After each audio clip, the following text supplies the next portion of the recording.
Hello everyone, কেমন আছো সবাই? আমি তো অনেক ভালো আছি। আর আজকে তোমাদের নিয়ে চলে যাচ্ছি আমাদের লামডিং কালীবাড়িতে।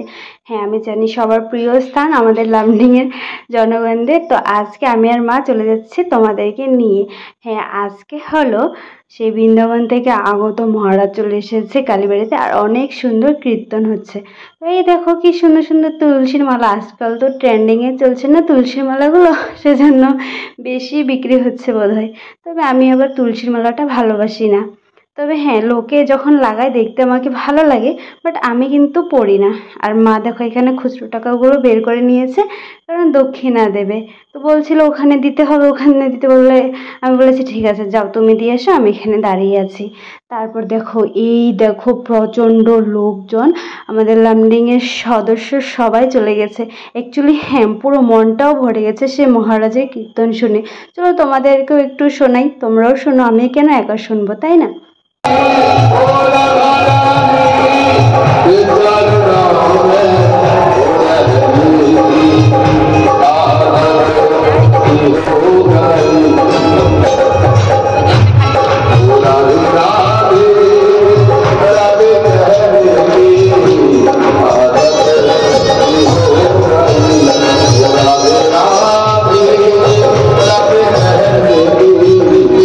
অনেকটা সময় বসে বসে কীর্তন শুনলাম। কিছুক্ষণ পরে মানে একটু বোরিং বোরিং ফিল হচ্ছিল, কারণ আমি একাই ছিলাম। আমার সাথে মা ছিল। মা যতই থাকুক না কেন, একটা বান্ধবী না হলে কিন্তু ভালো লাগে না। তবে যে মহারাজ একটা সুন্দর সুর দিল, সত্যি মনটা ভরে গেল। এই দেখো প্রচণ্ড আনন্দ হচ্ছিল, সকলে হাততালি দিচ্ছে, সাথে সাথে সকলে উলুধ্বনি দিচ্ছিল। মানে একদম মনটা জুড়ে গেছে সেই মুহূর্তটাই।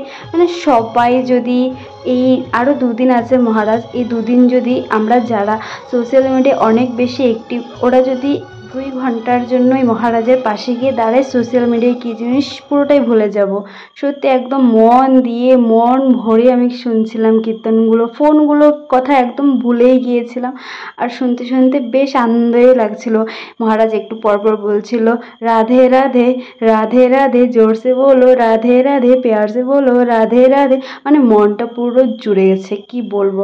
আর সেদিকে রয়েছে পর্দা। আমার তো সেই মানে মহারাজের থেকে পর্দার দিকে বেশি নজর।